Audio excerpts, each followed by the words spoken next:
Good morning बच्चों, how are you? Fine, okay. तो be safe at your home and continue your study. तो आज हम कक्षा 8 की अपनी पाठ्य पुस्तक बसंत की जो पद्य भाग है उसको पढ़ेंगे।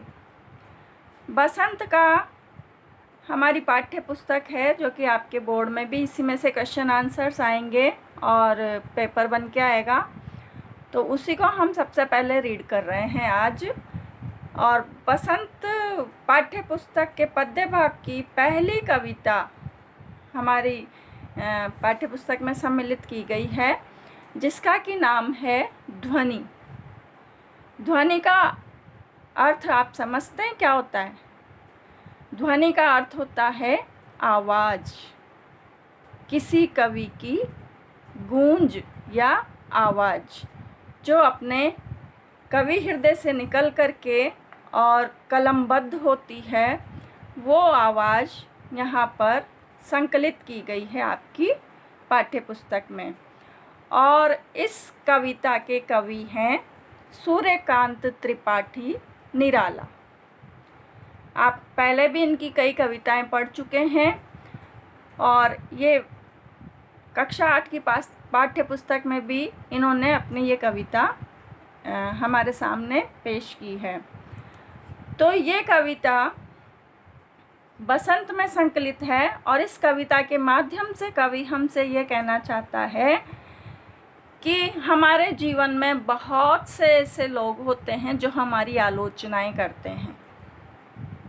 आलोचना का मतलब निंदा, बुराई, किसी भी चीज़ में कमियां निकालना।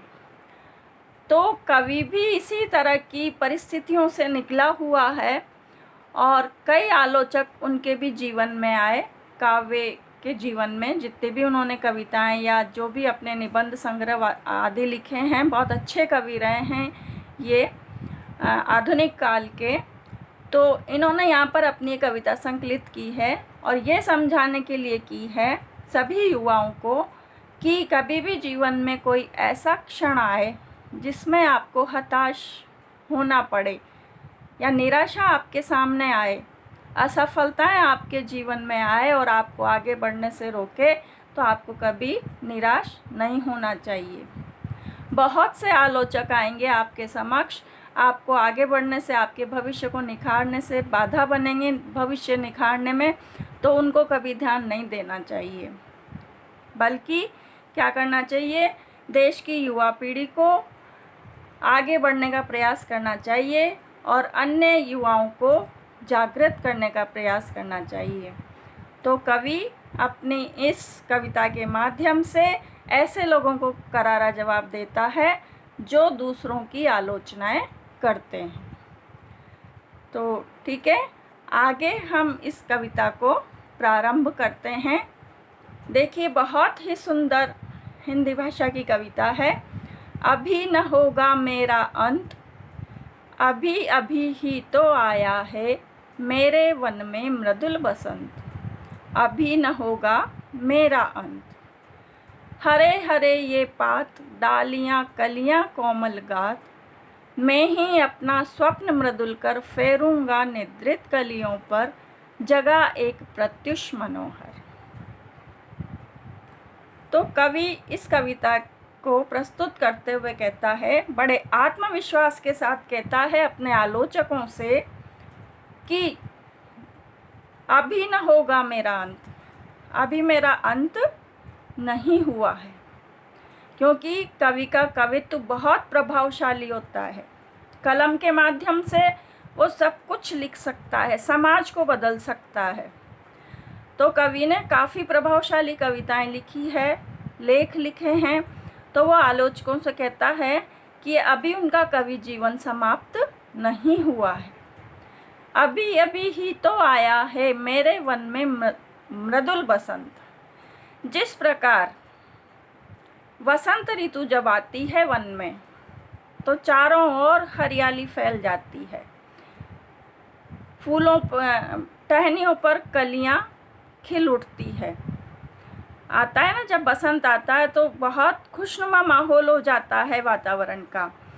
तो कवि कहता है कि मेरे जीवन रूपी वसंत में, जीवन को उन्होंने जीवन रूपी जो उपवन है उनका, जीवन रूपी जो बाग है, उसमें अभी अभी सुंदर भावनाओं का और सुंदर कल्पनाओं रूपी बसंत आया है। बसंत आने पर खुशनुमा हो जाता है सब कुछ, सारा माहौल।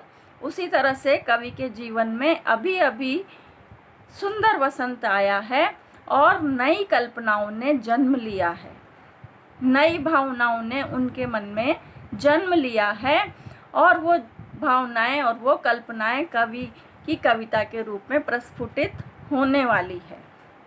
कवि ये कहना चाहते हैं कि अभी मेरा जीवन खत्म नहीं हुआ है, अभी मेरा कवि जीवन बाकी है, अभी न होगा मेरा अंत। तो चारों ओर मनमोहक हरियाली फैली हुई है, प्रकृति में बहुत परिवर्तन आ गया है, बहुत सुंदर दिखाई दे रही है। और वसंत ऋतु को देख करके कवि के मन में भी आशा का संचार हुआ है, उमंग का संचार हुआ है, जो कि वो अपनी कविताओं के माध्यम से प्रकट करना चाहता है। ठीक है, समझ में आया आप लोगों को यहाँ तक? जो भी कुछ यहाँ पर कठिन शब्द आते हैं उनको मेरे साथ साथ आप अपनी बुक में पेंसिल से राइट करते चलना, ताकि आपको दिक्कत नहीं आए। अगला पद हम लेते हैं इनका, हरे हरे ये पात, डालियाँ कलियाँ कोमल गात, मैं ही अपना स्वप्न मृदुल कर, फेरूंगा निद्रित कलियों पर, जगह एक प्रत्युष मनोहर। अब यहाँ पर कवि कहना चाहता है कि कविता का कभी अंत नहीं है, कभी अंत संभव नहीं है कविता का। और जो नए युवा पीढ़ी है, जो तरुण लोग हैं, युवक हैं, वो हरे हरे पत्तों के समान बताए हैं। जिस प्रकार बसंत ऋतु में हरे हरे छोटे छोटे कोमल पत्ते खिल उठते आ जाते हैं डालियों पर, कलियां जो होती है वो प्रस्फुटित होती है, जो बंद होती है वो खिल जाती है, और कोमल गात, कोमल मीन्स बहुत मधुर, कोमल मृदु, गात मीन्स होता है शरीर। जिस प्रकार कोमल कलियों के शरीर या कोमल कलियां खिल उठती है, प्रत्येक पत्ता हरा हो जाता है, डालियां और कोमल कलियां जो अधखिली होती है, वसंत आते ही वो खिल उठती है। उसी तरह से मैं भी अपने युवाओं को प्रेरित करना चाहता हूँ, अपनी कोमल और मधुर भावनाओं से नए सवेरे का प्रारंभ करना चाहता हूँ। मैं ही स्वप्न मृदुल कर, अर्थात मैं मीठे सपनों के द्वारा, या जो मैंने मेरे अंदर, मेरे हृदय में कविता के रूप में जो कोमल भावनाएं जगाई है, वो ही फेरूंगा निद्रित कलियों पर।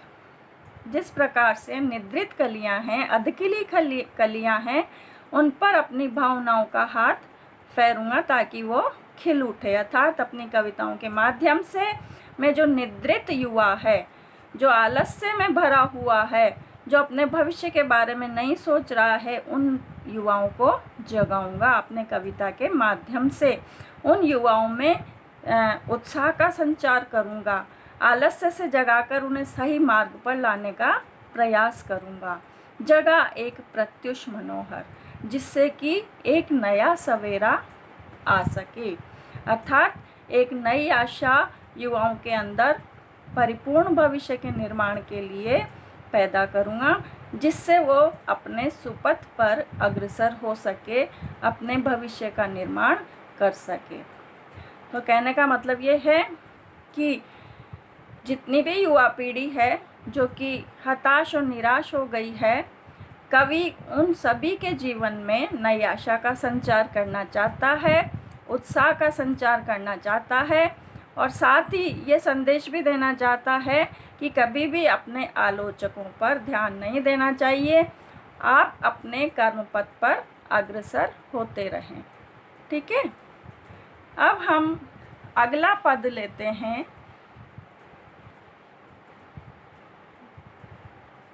पुष्प पुष्प से तंद्रालस लालसा खींच लूँगा मैं, अपने नवजीवन का अमृत सहर्ष सींच दूंगा मैं, द्वार दिखा दूंगा फिर उनको, है मेरे वे जहाँ अनंत, अभी न होगा मेरा अंत।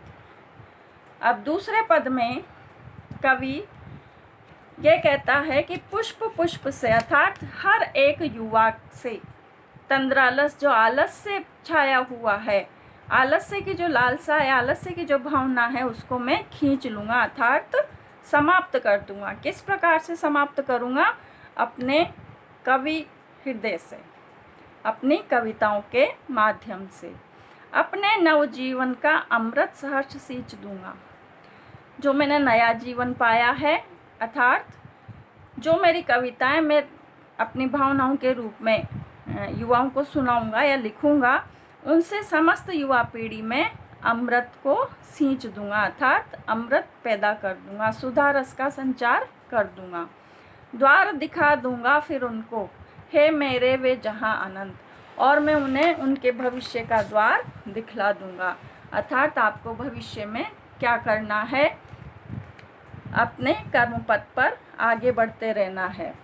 तो कवि ने इन पंक्तियों के माध्यम से युवाओं का आलस्य दूर करने की बात कही है और उनमें नई चेतना का संचार करने की बात कही है।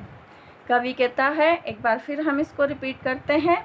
कवि कहता है कि जैसे बंद कलियों से आलस्य खींचकर बसंत ऋतु उन्हें खिला देती है और उनमें अपना अमृत रस डालकर सींच देती है, उसी प्रकार से मैं भी अपनी कविता के माध्यम से युवाओं के मन में आलस्य की भावना को दूर कर दूंगा, उनके जीवन में आशा और उत्साह को भर दूंगा और अपनी कविताओं के द्वारा जो अनंत परमात्मा है उन तक पहुंचने का मार्ग उन्हें दिखाऊंगा।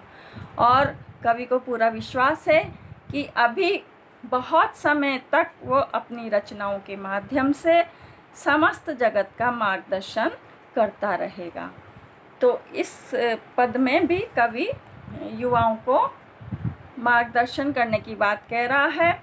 और द्वार दिखा दूंगा, द्वार दिखा दूंगा का अर्थ क्या होता है? द्वार दिखाने से मतलब है उन्हें सुपथ पर या सही मार्ग पर चलने का उद्देश्य प्रदान करूंगा, ताकि वो अपने जीवन को सार्थक बना सके। ठीक है, समझ में आई आपको ये कविता? अगर फिर भी आपको कोई परेशानी है, कोई दिक्कत है कहीं पर, तो हम फिर से कंसर्न कर सकते हैं। आप मुझे कमेंट बॉक्स पर अपना कमेंट राइट करके भेज सकते हैं। तो आज ही हमारी कविता कंप्लीट हुई। आप एक बार फिर इसको रीड करना घर पे और फिर हम इसके प्रश्नोत्तर करेंगे। तो गुड बाय।